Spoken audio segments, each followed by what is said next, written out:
स्वागत है आपका। मैं हूं आपके साथ सुमित गुप्ता। बुलेटिन की शुरुआत में बड़ी खबर है अलवर से। अलवर के किशनगढ़ बास से बड़ी खबर, जहां नाबालिग के साथ गैंगरेप मामले में अब केस दर्ज कर लिया गया है। घटना के 6 दिन बाद दोनों आरोपियों को गिरफ्तार किया गया। पुलिस ने पॉक्सो एक्ट में मामला दर्ज किया है। आरोपियों की तलाश में पुलिस जगह जगह दबिश दे रही है। मामले की जांच में पुलिस जुटी हुई है।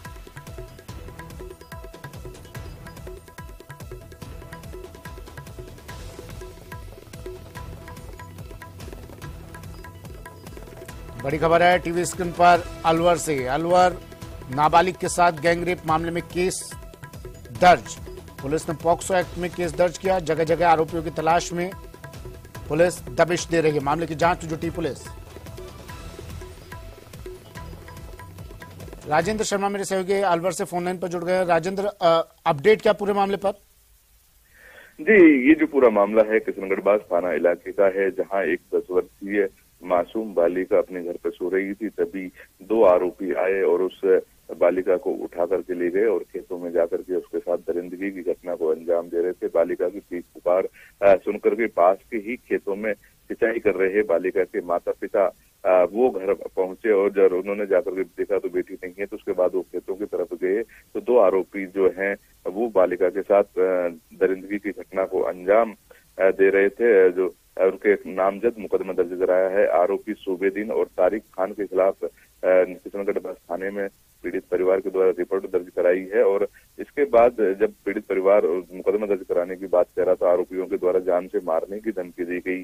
मामला दर्ज होने के बाद भी पुलिस ने अभी तक कोई भी आरोपी को गिरफ्तार नहीं किया है। इस पूरे मामले में जो किशनगढ़ डीएसपी हैं जगदीश बेनीवाल, उनसे मेरी बात हुई। उनका कहना है कि आरोपियों की लोकेशन हरियाणा में आई थी तो पुलिस की टीम वहां दबिश देने गई और उसके बाद आरोपी पुलिस को चकमा देकर के फरार होने में कामयाब हो गए। लेकिन अभी लगातार 2 जो टीमें हैं वो आरोपियों को गिरफ्तार करने की कोशिश में जुटी हुई है। लेकिन सवाल बड़ा ये उठता है कि मामला दर्ज होने के बाद आखिरकार अलवर पुलिस कब सुधरेगी। इस पूरे मामले को 5 दिन तक पुलिस दबाए बैठी रही और कोई कार्रवाई नहीं की। तो बड़ा सवाल ये है कि इस तरीके के जो मामले को दबाए बैठे हुए अधिकारियों के खिलाफ क्या कार्रवाई होगी।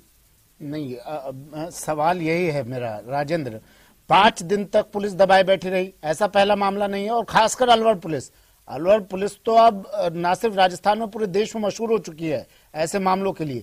क्यों नहीं सुधरती है ये अलवर पुलिस और कब इन पर लगाम लगाई जाएगी? क्यों इस मामले को दबा के बैठी रही पुलिस और आरोपी अब तक गिरफ्त से बाहर क्यों? जी, बड़ा सवाल ये उठता है कि थानागाजी गैंगरेप मामले में इसी तरीके की घटना हुई थी जब चुनाव प्रचार थे, लोकसभा चुनाव थे। लोकसभा चुनाव में कहीं कहीं ये लगा कि उस दौरान की कहीं कांग्रेस पार्टी को के जो प्रत्याशी हैं उनको नुकसान नहीं हो, उस दौरान उस पूरे मामले को दबाया गया। लेकिन तत्कालीन सरकार ने पूरे मामले में एसपी सहित थाने के सभी जो अधिकारी थे उनको हटा दिया गया था। राहुल गांधी खुद मौके पर पहुंचे थे और थानागाजी उन्होंने दौरा किया। अब उसी तरीके का ये मामला फिर सामने आ रहा है। राहुल गांधी 19 दिसंबर को अलवर की सीमा में प्रवेश करेंगे और इस तरीके की घटना एक बार फिर सामने आई है किशनगढ़ में। तो क्या इन दोषी पुलिस अधिकारियों के खिलाफ मुख्यमंत्री अशोक गहलोत की टीम और आला अधिकारी जो है पुलिस के, वो इनके खिलाफ कार्रवाई करेंगे? ये बड़ा सवाल है। और अब क्या कह रहे हैं जांच अधिकारी, क्या कह रहे हैं पुलिसकर्मी? आरोपी कब गिरफ्त में आएंगे, कब कार्रवाई होगी?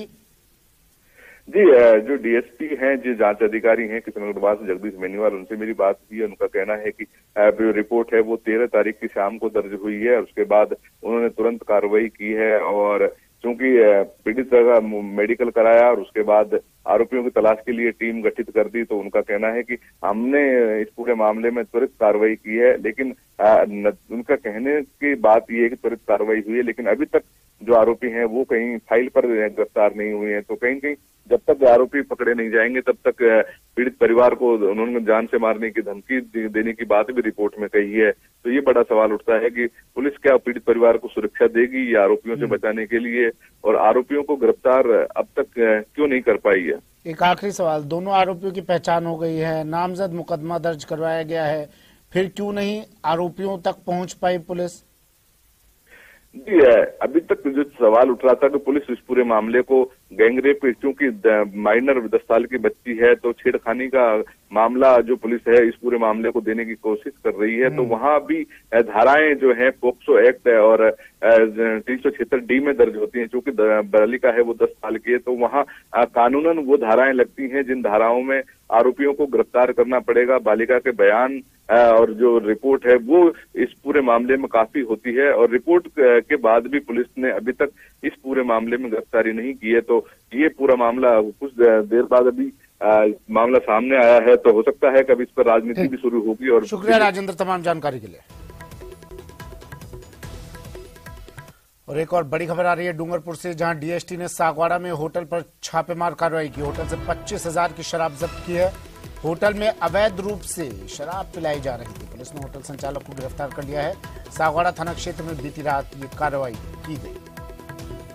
बड़ी खबर डूंगरपुर से, डीएसटी ने सागवाड़ा में होटल पर छापा मारा। 25,000 की शराब यहां से जब्त की। अवैध रूप से इस होटल में बिना लाइसेंस के मतलब यहां पर शराब परोसी जा रही थी। होटल संचालक को गिरफ्तार कर लिया गया है। सागवाड़ा थाना क्षेत्र में देर रात ये कार्रवाई की गई।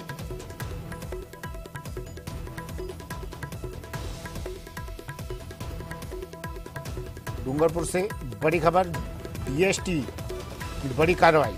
सागवाड़ा में होटल पर छापेमार कार्रवाई। होटल संचालक गिरफ्तार।